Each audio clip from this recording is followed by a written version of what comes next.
টুডিভার্স অ্যাপটা ওপেন করে প্রোফাইল সেকশনে গিয়ে আর্নিং ডিবি বাটনে ক্লিক করতে হবে। এরপর আর্নিং ডিবি সেকশন থেকে ডিপোজিট বাটনে ক্লিক করলে ডিপোজিট সেকশনটা পেয়ে যাবা। আর এখানে কিভাবে ডিপোজিট করতে হয় সেটার ভিডিও যদি দেখতে চাও তাহলে এই থাম্বনেলের উপরে ক্লিক করতে পারো। তো ফার্স্ট অফ অল আমাদের পেমেন্ট মেথড চুজ করতে হবে, সেজন্য চুজ পেমেন্ট মেথড বাটনে ক্লিক করতে হবে। এখানে তোমরা বিকাশ, নগদ এবং রকেটের মাধ্যমে খুব সহজে ডিপোজিট করতে পারবা। সবগুলোর ডিপোজিট প্রসেস কিন্তু একদমই সেম। তো আমি বিকাশ দিয়ে ডিপোজিট করতে যাচ্ছি, সেজন্য আমাকে অবশ্যই বিকাশ লেখাটার উপরে ক্লিক করতে হবে। এরপর আমরা কত এনআর অ্যামাউন্ট ডিপোজিট করতে চাচ্ছি সেটা আমাদেরকে চুজ করতে হবে। আর এখানে 0.50 এনআর থেকে শুরু করে 100টা অব্দি এনআর কয়েন ডিপোজিট করা যায়। আর মনে রাখা ভালো, এনআর হচ্ছে একটি ভার্চুয়াল কয়েন, যেখানে একটা এনআর কয়েনের মূল্য হচ্ছে 100 টাকা। এটাকে আমরা চাইলে ইউএসডি হিসেবেও চিন্তা করতে পারি। তো আমি আপাতত 0.50 এনআর ডিপোজিট করে দেখাচ্ছি, যেটার মূল্য হচ্ছে 50 টাকা। এরপর পেমেন্ট প্রসেসিং সেকশনে আমাদের ইনস্ট্রাকশন দেওয়া আছে যে কিভাবে পেমেন্টটা কমপ্লিট করতে হবে। ফার্স্ট অফ অল আমাদেরকে স্ক্রিনে দেখানো এই নাম্বারটার উপর ক্লিক করে নাম্বারটা কপি করে নিতে হবে।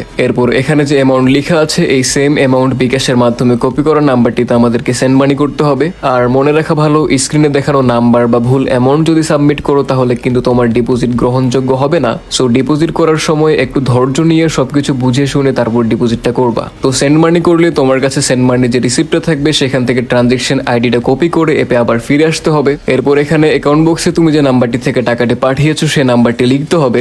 আর নিচের বক্সে কপি করা ট্রানজেকশন আইডিটা পেস্ট করে রিকোয়েস্ট ডিপোজিট বাটনে ক্লিক করলে তোমার ডিপোজিট রিকোয়েস্ট সাকসেসফুলি সাবমিট হয়ে যাবে। এন্ড দেন কিছুক্ষণের মধ্যে তোমার অ্যাকাউন্টে এনআর কয়েনটা যোগ হয়ে যাবে। তো এই ছিল ভিডিও যে কিভাবে তোমরা খুব সহজেই অ্যাপের মাধ্যমে ডিপোজিট করতে পারবা।